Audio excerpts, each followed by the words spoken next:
6:44 on your Thursday. As we've been reporting this morning, conservative activist Charlie Kirk was killed at an event in Utah yesterday. Let's go live to Scripps News Group Washington correspondent Stephanie Liebergen. And Stephanie, what's the reaction in our nation's capital?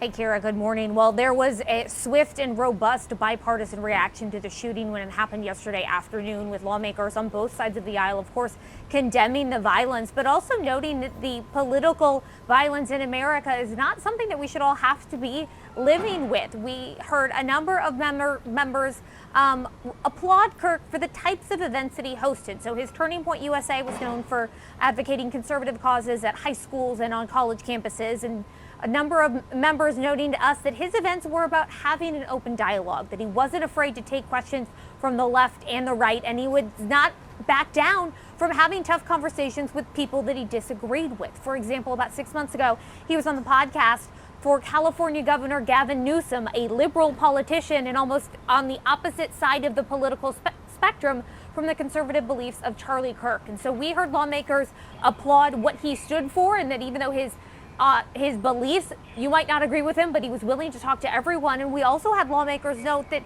it's really members on both sides of the aisle that have a responsibility to turn down the partisan rhetoric that's used when talking about their colleagues and people on the other side of the aisle. Take a listen.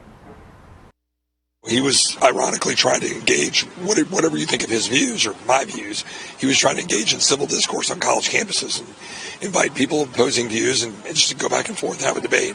We ought to be able to debate and have dialogue and go to college campuses without fear of, this kind of attack. All of our elected officials have a responsibility to think long and hard about how they engage on these issues, how they talk about these issues. We can duke it out, we can have political disagreement, we can vote our conscience.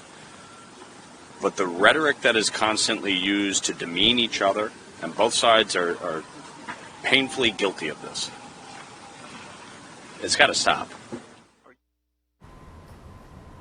Flags are flying at half staff across Washington, D.C. today under a proclamation from President Donald Trump, who was a close ally of Charlie Kirk, but so was the Vice President, J.D. Vance. And J.D. Vance actually is changing his schedule today. The Vice President and the Second Lady are now going to go to Salt Lake City today instead of attending their previously scheduled 9/11 anniversary events, Kira.